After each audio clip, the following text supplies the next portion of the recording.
In this video we go for 2 nights wild camping in Wales. We walk up a steep hill to a castle and we set up our wild camp cinema for the first time. You are a deep or a different kind of life. You're silent, bold, the wind is cold. You must return to the wild.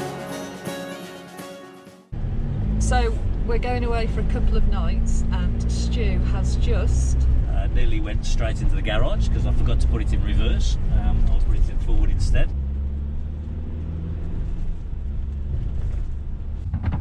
Hello. You dickhead. We have to open the door to the... Are you sure you have to, or you just do it to annoy me? That's how it locks the fuel. Oh, okay. Oh, is it play the guessing game? Yeah. So this is 3/4 of a tank? 3/4 of a tank, yeah. I reckon 50. Do you now? 91. You're joking. That's 3/4 of a tank. A full tank would be 100. And some. I think in fairness that has done us a few trips. I'd have to check with Stu. I mean, it does about, the van does about 30, well, it does 30, 31 to the gallon, that's what it does. So. But anyway, we're actually going for 2 nights. We're going to wild camping, which is, as you know, certainly for me, that's always a bit of an uncomfortable zone, but we feel as though I've just got to get over it and get on with it. We've got to man up. We've got to man up. We're going to go north of Llangollen for the first night. You'll be pleased to know that's all I've planned. I haven't actually planned where we're going the second night. For those that know me, that's really out of my comfort zone. We just haven't embraced it as much as we should do. When we go out, we want to go out for 6 months of the year in this van, and obviously we can't afford to stay on sites all the time. So watching a lot of YouTube channels out there that we subscribe to, Life's Too Short, especially Ken inspiring us, Roaming and Raymond, Campervan Tales, Adventureland Freddy, and there's loads of out there. They all do wild camping, and here's me thinking, why can't I do it? This is just me handling it. Or not. I think because we're not a small vehicle. Well, we're not a huge vehicle either, though, are we? We're a short wheelbase van. People go out in motorhomes, like I said, Roman and Raymond, with a motorhome there, wild camp, they've just done a trip for 50 odd nights, and they've been on one site. I think it's fantastic. I've winterised the van already, so there's, we haven't filled it up with water. That's all drained off, so we got tanks of water, containers of water that we'll take away just for a few days, as everybody does. And after about an hour we turn off just before Llangollen and head towards our wild camp location for the night. And we pass the Pontyselke aqueduct, which we'll explore in the next video. It took me 10 minutes to learn how to pronounce the name of that aqueduct, and I probably still haven't got it right, so I do apologise. Are we 2 metres? Oh, Jesus Christ. Are we 2 metres? I don't bloody know. We're 2 metres. Jesus Christ. I hate the way you ask those questions just as we're about to go. At least we know for future reference. For future reference, we can go for 2 metres. Oh, and he's just going, so he's alright.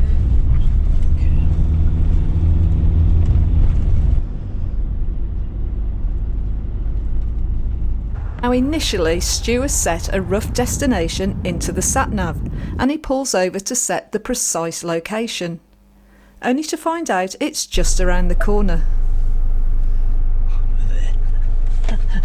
Just around the corner. You have arrived at your destination on the right. We find it's a little flooded from all the rain we've had, so we carry on. The location is stunning, with fantastic views across the valley.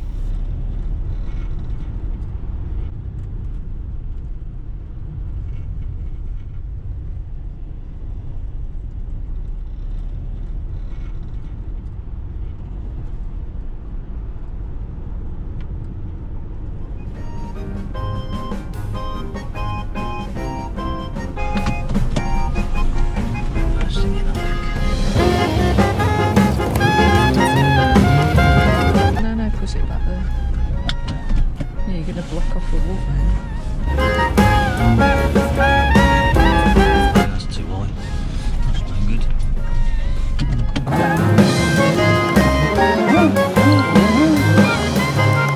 Too unlevel.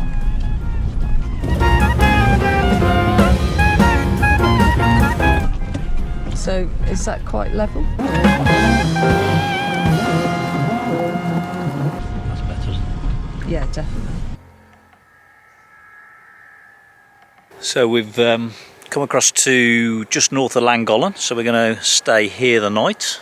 So I marked it out on Google Maps. As you can see, I put it in the sat nav when we were literally at the place when I put it into the sat nav. But anyway, so we're overlooking a fantastic valley down to Llangollen's over that way, I believe. And so yeah, it looks all right for the night anyway. And as always, the first thing we do is stick that kettle on.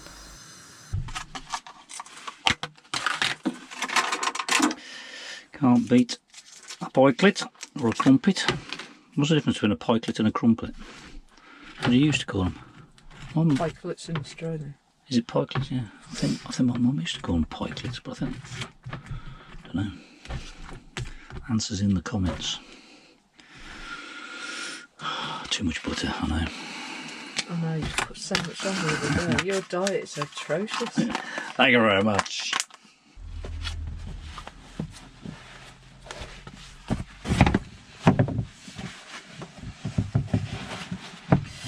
Nice clean boots. I'm doing a clean this morning or last night. So we're just out for a walk this afternoon. Had a bit of light lunch, and we're going to head up to the castle that is up there. So yeah, so the aim is to go for a little walk, show you the scenes. Beautiful scenery at the top here.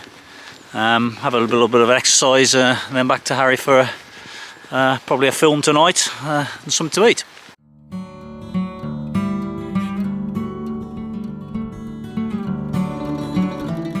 We won't be putting those on the toast tomorrow, will we? Only if you upset me. I think they're probably poisonous from what I know. It doesn't seem far away, but I think when you start going up that hill, you'll notice it. Yeah.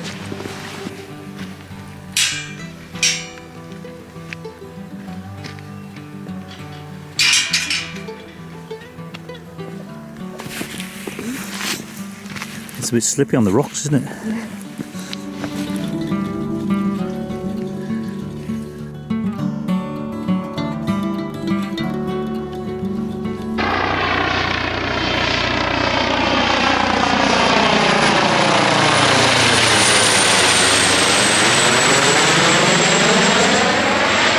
Found us.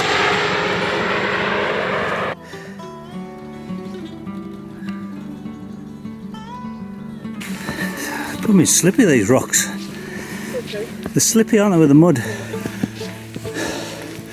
I looked at that down there and I thought there was a buzzard on the on the fence.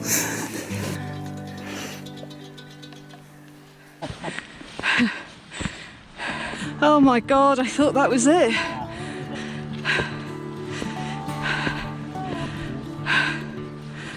Unfortunately today, little remains of Dinas Bran Castle. This is obviously the outer ramparts, I guess. The outer? Ramparts of the castle, I guess. Who'd want to come up here and attack you?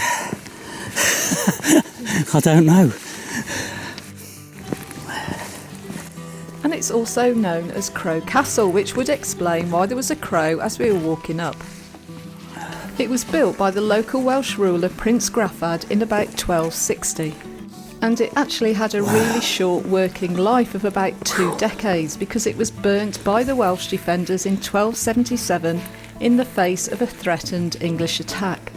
It was eventually held by the English, but eventually it was abandoned in about 1282.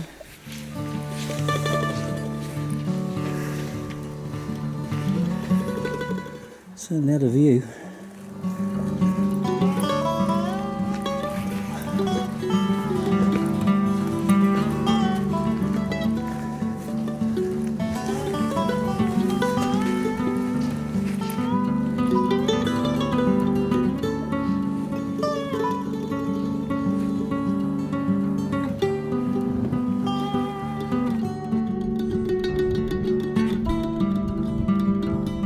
flies his new drone for the first time, but unfortunately he hits a few issues. We won't lose you in a snowstorm, will we? Beep, beep. My life full of beeps. Oh, the technology on myself. It's calibrating. So maybe you wiped it all out, I don't know. I think I must have somehow reset it somehow, and all the fiddling around with all me. I've gone and reset something, I think.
Now we can't see the drone, which means this is when I start getting anxious. And as he's practicing his flying skills, I dare him to fly through the arch.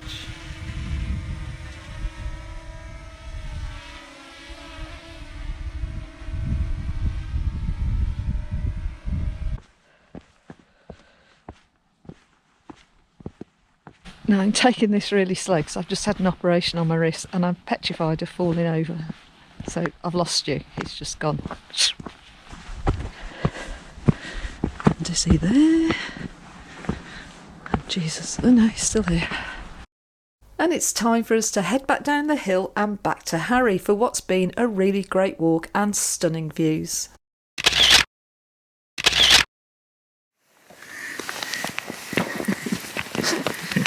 It's bloody slippy. We're having to tread a bit carefully because the rocks are muddy. They're on an angle. Ooh. Right, we're off. Here she comes, ballerina. I might get this on camera. It's really slippy. Those rocks are slippy, aren't they? Yeah. Because they're on edge. Right. Oh, I got it. There you go. Right.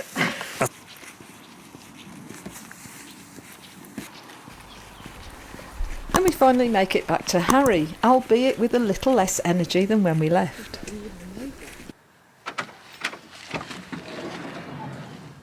Oh, hello. God, that's bright, isn't it? Yeah. You can do a little show. Behind the curtains I should come out. I should do a puppet show. Tonight presenting. So Jane's preparing tea. We're having pasta. What are they? They Sainsbury's prosciutto.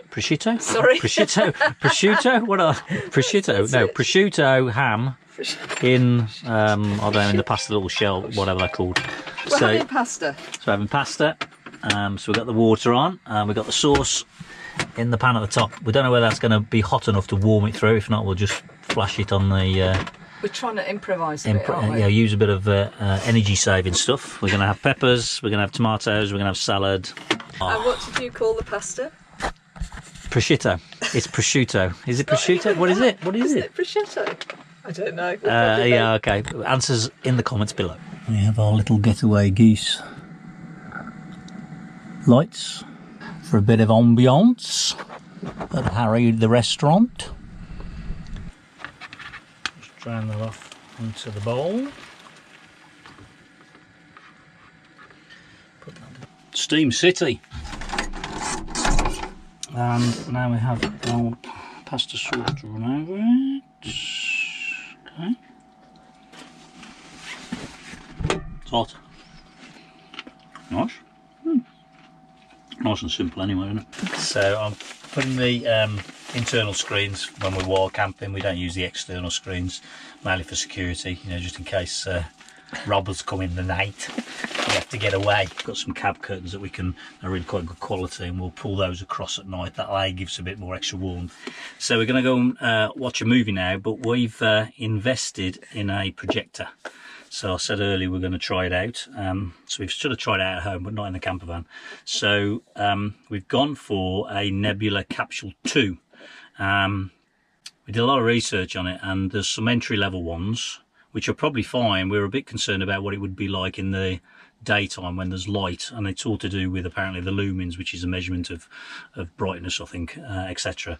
So this is 200 lumens. I think those entry-level ones are about 75. I think when you get into, you know, like the home projectors, I don't know, they can be quite high. They're like 4,000 lumens, so there's quite a big difference between it. So we're going to give it a go. Got a screen, fabric screen, a projector screen that we're going to try. I'm going to put that on the van this side, and the reason for that is because we both, instead of being huddled up, we can then sit down and watch, whereas before we were using the iPad, which is quite a small screen, and we're all stooped up trying to focus on it. So we're going to see if this works for us. I say it's not the cheapest. It's a bit bigger than a can size. I say you can get them a lot smaller. It's a mains charge. I think it's only a little. It's got its own battery. It'll last about, I think they say about 2.5 hours, so it's more than enough for a film. And then you'd have to charge it up somehow. So when you're, I guess, it's got a USB-C. You might be able to charge it on a cigarette lighter. I don't know, the following day. We've got a power bank, so we'll be able to use that anyway to charge it up. So it's an Android device. Obviously we've got light at the moment. It should, even if you've got angles, it's got a thing called keystone, which makes, it basically squares the screen up, so it's an autofocus device. Being a bit high, you actually don't size, I think the only thing that was a bit weird, you don't actually size it, zoom it in or zoom it out on the device project itself. So it's you got have a to nice physically move it, don't you? Physically move it, which is a bit of a strange thing. But you could also use it, actually, just on that point, you could actually use the, obviously as a speaker as well, so it's doubling up as a speaker, as a Bluetooth device and that. I'll just switch this light off here. Oh my god, that's amazing. So having sorted it out, we settle in for a film, and so far we're well impressed with the quality, and we both feel this is a game changer. So we hope you've enjoyed this video, and if so, please join us in part 2 when we visit the aqueduct and Stu has a few more drone challenges.